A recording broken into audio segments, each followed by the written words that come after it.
We are here today with Emma Chamberlain, the co-founder of Chamberlain Coffee. Thank you so much for joining me today. Thank you for having me. So you are the co-founder of Chamberlain Coffee, but you're also many, many other things. Your career spans from traveling for things like fashion weeks to creating your own independent content to building this company. It's a pretty non-traditional career, especially for someone of 22 years old. So how, when you were growing up, did you envision what a career would look like for you? Did it look like this? It definitely did not look like this. I think it's very easy to sort of fall into a traditional sort of plan. And so, I imagined myself going to college for at least 4 years. It was a goal for me to go to a really good school and hopefully get, some sort of scholarship maybe. Like that was a huge, huge focus for me.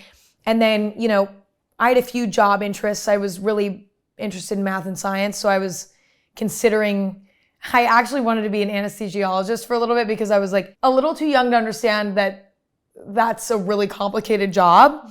And I just saw that it made a lot of money and that it was math and science related. And I was like, okay, maybe I'll do that. Had you ever been put under anesthesia before?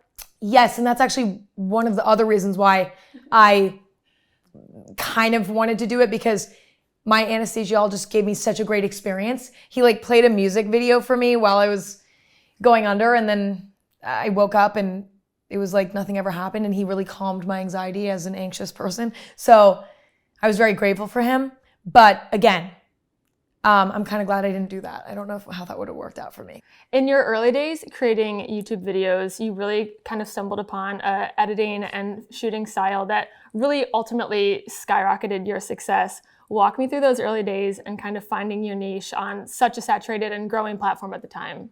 So I started, as most people start with anything, mimicking what was out there, because I think that's how you learn. If you've never done something before, the best thing you can do is copy others. So I started out by definitely copying. I was doing what was popular for people my age, similar to me, which was a lot of, makeup, fashion, beauty related content. Pretty prim and proper, very, nice setup, nice background, the whole thing. And, maybe a more sort of personality wise, maybe a bit more refined in a way, right? And I mimicked that for a while. And then, I made it a goal to make a video every day during the summer, because I started during the summer. And when you're doing something as consistently as every day, you naturally get bored of things and want to start trying new things. So I owe my fast evolution to that let me do it every day sort of goal. And I, very quickly became bored of that thing. Also realized that wasn't me. It works for other people, it just doesn't work for me. So then I naturally started vlogging and just filming my everyday. And I ended up loving that the most. And then again, when you're doing something every day, it evolves. So very quickly, I was like, well, I'm bored of this vlogging, this way of vlogging. Let me, build it up. And my dad told me from the day that I started my channel that I need to be fully myself. And I hadn't been in the very beginning. This all happened in the span of 2 months, by the way. But he was like, you need to be yourself. And I really struggled with that for the first month. But very quickly, I became comfortable and was able to do that, because I was just forcing myself to dive in head first and just get good at it, really. And it became this goal of making a video that's as entertaining as possible, but also as me as possible, and also as funny as possible. I wanted it to be funny at the time. That was my main goal. But it became this sort of art form for me. How can I make the mundane, me being mundane, the subject matter being mundane, as interesting as possible? And then that has sort of followed me ever since. Definitely. Throughout that journey, you started it in high school. You've had quite the change of, your character online, the way that you're, performing online, the different types of content, your style evolution. How do you describe the different eras of Emma Chamberlain? Yes. So I would say the very beginning is Emma being a YouTuber. I didn't fit quite right there. So then it became Emma being her wild teenage self, honestly, for many years, just playing. It was Emma's playing. She's having fun. The videos are super energetic. I had a lot of energy naturally at that time. That's just who I was. So these videos were very energetic. And then I think it's sort of transitioned to like, I sort of had maybe an existential crisis, which was a more quiet, more maybe aesthetically driven sort of video style, less personality. I was going through a personality shift myself, so it was very hard for me to figure out, okay, what am I putting out there? So that was more of a quieter time. I call that the quiet time. And then I would say where I'm at now is like very much sort of a mix of the two, actually. Like there's still, the personality's coming back. I'm feeling like, okay, I know who I am as an adult now. I can show myself again, and that feels comfortable. But, you know, as an adult, I'm more aesthetically driven than I was as a kid. So like the videos, I want them to look cool too, like, and look nice. But now YouTube is really fun for me again too, because I think you go through a weird, when something becomes your job, you know, your relationship with it changes. So I think now I'm enjoying it again. And I don't have as much time to do it as I wish I did, but that time will come later and I can play around even more again later. I know in other interviews and in speaking with other people, you've talked a lot about your intuition guiding you, and that, you know, in many ways it told you to step back for a while from YouTube. Yeah. Are you starting to move back in that direction again? How are you kind of managing where your like heart and soul is telling you to go next? Yes, my heart and soul is loving YouTube again. Like I'm ready to be back. I like feel ready to be back. I think the main reason for that is, well, two main reasons. Number one, because I think I've been able to sort of develop my personality as an adult off screen. It's very hard to develop your personality when you're on camera every day. I don't know what it is, but it can stunt growth weirdly. And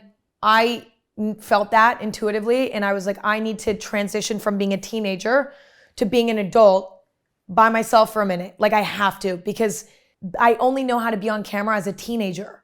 I don't know who I am when the camera's off, so I had to shut the camera off. You know, I've been able to develop that. And now, you know, it's natural for me again to be on camera.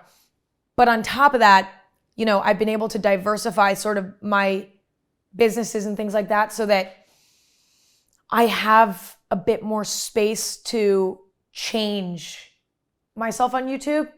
It's very scary to change something when it's your job and it's working. Yeah. And so because I've diversified now, if I want to change things up on YouTube, I'm not afraid, because that is not my job anymore technically, right? So it's given me so much freedom, and it's allowing me to re-enter into it, which I've not even nearly re-entered it to the level that I plan to, but you know, it's like I am able to play there. But also I think with me and YouTube, like I'm more in the mood to make longer videos that, you know, maybe I only upload every once in a while. Like that's what I'm more interested in. You can't do that if it's your job. So there are so many good things happening with my relationship with YouTube that just took time to figure out. And it was hard because I kept trying to put myself back into it too soon, but intuitively and emotionally, I'm loving it again. And my relationship with it is very healthy. Yeah, well, I'm sure many people will be excited to hear that. But in terms of your job today, what do you then consider it? What are you relying on to ensure that the YouTube can be something that's for, you know, a passion project or something you just love to do? Yes, there are a few things that don't contribute to like paying the bills, right? But maybe there's longer term goals with them. Like I think YouTube is absolutely that. Even Chamberlain Coffee is that. You know, I'm putting all of the money back into that business right now. And so I'm not, that is for now a passion project really. I mean, it's a business, but it can't, I'm fortunate that it gets to be a passion project because I'm not relying on that for my income. Right now, my podcast has become sort of my, what I would say is my traditional like job, you know, like that's my job, but also, you know, brand partnerships as well. And I've really just loved the way that I've been able to do brand partnerships more recently because they feel much more like collaborations now more than ever. I enjoy the creative side of working with brands and marketing brands. Like I love that. And so I do that a lot with Chamberlain Coffee, but I also do that a lot with other brands as well.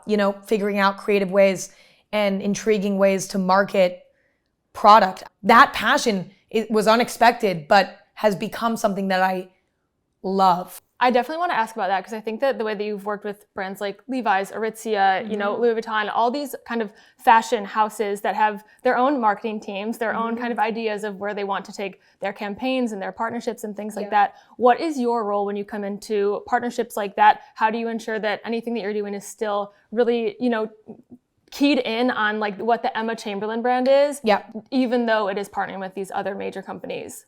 I think it's a balance because, brands have their own sort of vision, and I absolutely respect that. You're taking two identities, right? I mean, I think it's a little different because one is sort of a brand identity and one is sort of a personal identity. But, there's two forces here, and it's finding a brand who's willing to do a few things. Number one, create something that feels us. But number two, them allow me to, when it comes to like my social media, for example, or the content that I'm putting out into the world from my hands, right? That feels me ultimately, because I don't feel comfortable putting something out that doesn't feel like me. But then at the same time, I also do that for them. So there are times when I'm a canvas for them, right? And that's sort of this compromise that we are, not even compromise, but that's sort of a part of the collaboration. Both parties get to be themselves with the other present, but then also there's something that's us too. And maybe that's like the main campaign that goes out into the world. Maybe that's, a video that we make for their channel or something. It's like everybody gets what they want and what they need. It's complicated, but it is worth it because I think that it creates the most intriguing, exciting sort of content at the end of the day. Definitely.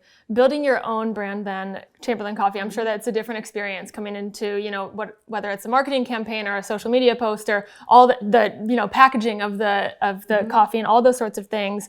Why do you think you were the right person to start this brand? Obviously, you had a lot of coffee in your YouTube videos. You talked about a lot. It was a big part of your life. But taking that from, a video that you share with people online to a consumer product is a pretty big jump. So why were you the right person to create a consumer product surrounding coffee? Well, I think for one, I have built a level of trust with my personal audience around coffee because for years, not only was it a huge topic of my videos just naturally, but also I've recommended coffee places. I've recommended coffee products. And I think, there's a level of trust with me and my taste for coffee, for one. But for two, I've always been obsessed with coffee as a product from, cafe culture to also other caffeinated beverages. That has always been such a special thing to me. And it's always been a passion for me since before I started my YouTube. And I think when it comes to creating a brand, I'm a home barista just like the rest of us in a way.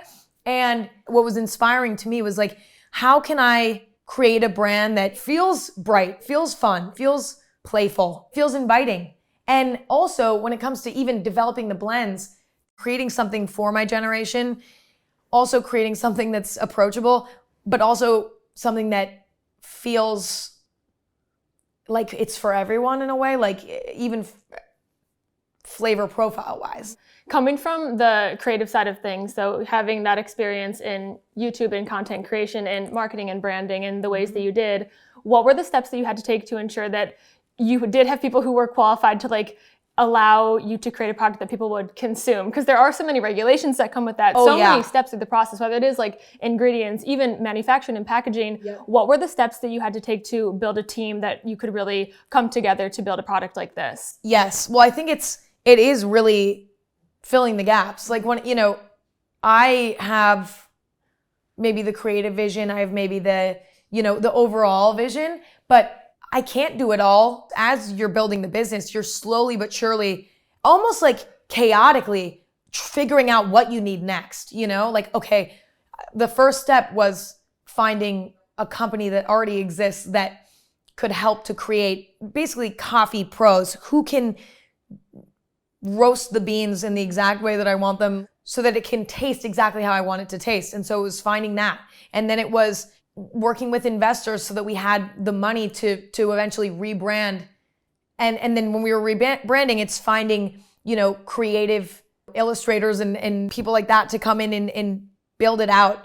And then from there, it's been like, okay, now we need a CEO. Okay, who's that going to be? And it's interviewing as many people as you possibly can until you feel it in your heart, like they get it. So are you interviewing everybody that comes through the company? And besides that, like what else does your day-to-day entail with Chamberlain Coffee? Yes, I'm in a lot of the interviews. A lot of times it is really challenging because, I have so many, at this point, pieces of my business that I have to manage, and there are some that I need to be more involved in than others. Mm-hmm. And so when it comes to like interviewing, for example, a lot of times the beginning stages of interviews, for example, those will happen with the team that I've already built out. Like I'm lucky that now we have that built out so that when I'm in the interview and I'm really, making the big choices, it's instead of being 15 people, it's 2, it's 3. When it comes to the day-to-day, it's a lot of approvals.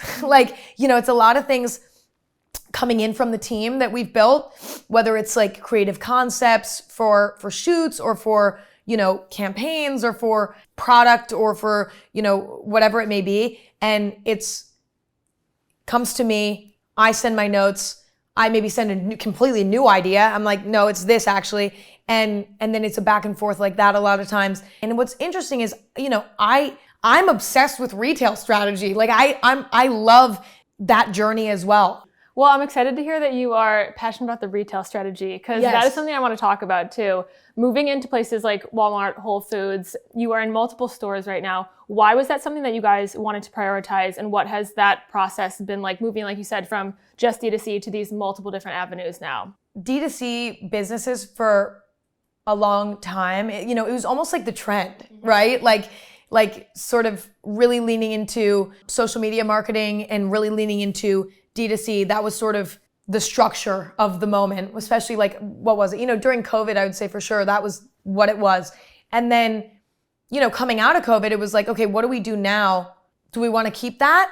Or do we want to play a bit? Do we want to get into the real world? And I think, are we ever going to stop shopping in store?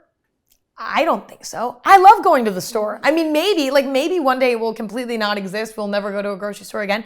But I think that experience cannot be ignored even during, this very digital time that we're living in. Like we ultimately decided that we can't overlook retail. On top of that, we also, we're excited about developing something sort of ready to drink. That was always in our head, and we're like, okay, excited about doing that. Not sure exactly what that would look like for a while. It was like, okay, do we want it to be exactly my recipe? Do we want it to be, something else? What is that? Is it just like a really good black coffee? Like, what is it? But then we had some interest from retailers asking us, do you have a ready to drink beverage? And then it was like, okay, you know what? This has all been in our head, festering. And now the opportunity's here. This is something that's desirable. So we were like, okay, this is great. Let's do this. Going into ready to drink, that's a different category. It's also a category where there's some gaps, kind of for a reason, because it's a very challenging category to get right. But it's been good because we've learned a lot, and we love, and we're so proud of what we have out there now. I know that you have some ready to drink stuff coming with Target that'll be launching soon. Besides that, what else is Chamberlain Coffee working on right now in terms of like what you're building for the future? I know you have some partnerships coming up for events in California and some other, campaigns and collections. So walk me through like where your sights are set for the next like 6 to 12 months. Yes, we have some really fun collaborations with brands that have a similar sort of DNA to us. Like 818 is a great example. Base is a great example where, they're both sort of brands that were started by other girlies in this industry, which is so cool. Also two businesses that I really admire, like, specifically with 818, like, it's like, it has this sort of like young and fun sort of feel, but it's also very chic and elevated at the same time. And then there's base, that genius, innovators in the luggage space, like genuinely. They're both brands that I respect and I admire. And so it's exciting to get to work with them and do something with them, because it's like, let's just lift each other up. That always feels good. In general, we're just excited about, various ways that we can pop up in as many places as possible and just kind of get people trying the product. When it comes to what we're developing, I mean, I think actually a lot of my focus right now is like refining what we have, weirdly enough. I mean, we've experimented a lot, and I think we figured out what works, what doesn't work. And I think we want to go back in and refine and perfect. I think especially what's exciting is, with the ready to drink lattes, like coming out with new flavors. Like that's a part of sort of refining. It's like adding more flavors, even like little things like refining the packaging, refining the branding. Like those can often get overlooked when you're trying to scale a business. You're like, well, I just need to come out with this new product that's going to be huge and it's going to be, and that's not always what it is. There are things to refine. So I think we're in a refining phase right now more than ever. And just also like coming into ourselves as a brand. Knowing the challenges that you've gone through, but also, the exciting parts of building the brand. If you could tell yourself something the day before you started the company, what would it be? I would tell myself that I'm going to need to be patient because things take so long. I would also tell myself it's not always going to be done perfectly the first time. It's just not. It is just not. Like we give individuals grace. You know what I mean? We give individuals grace. Like it's not always, but we try to, right? Give other human beings the space to make mistakes. But when it comes to a business, arguably rightfully so, we give much less grace. It's like, you didn't get it right the first time? Okay, peace. And understandably so, because you're paying money for a product and you want it to be done right the first time. You pay money for, an experience, you want it to be perfect. That even comes from the inside as well, where I'm like, why didn't this product do well? Like I thought this product was gonna do well. Like, why didn't this product do well? When you open it up, it's a bunch of individuals who really care most of the time about the integrity of the brand, things being done right, the customer having a phenomenal experience. Like that's what we all want for the most part. And I think if I could have told myself anything, it would have been, these are all humans here. And, not everything's going to be perfect. We're not a machine. It might look like a machine. It might sort of feel like a machine, but it's not. It's absolutely not. And I think having grace, mainly from the inside, is so key. And being patient with myself too. Like I might have an idea and we do it and it sucks and it's not good. It doesn't work. But that's okay. You can't have ego in it either.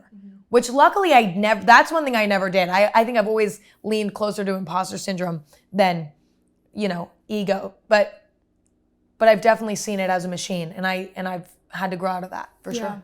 My last question for you, if you have some parting words to tell the audience, something that they might not know about you. I know it might be difficult because you share a lot of yourself online with the world. What is one thing that you wish people knew about you that they don't? I think something that's interesting about me that is not maybe shown as often is how, like, I really do have this sort of bizarrely out of character sort of passion for business in a weird way. Like it doesn't make sense because all other facets of my personality could not be more the opposite. Like I've been known for everything but what we consider to be founding a brand, marketing a brand, running a business. Like nobody would have predicted this. Let's just say that. Not even myself. It happened almost on accident in a way, but I do have a passion for that, though my personality is still the same.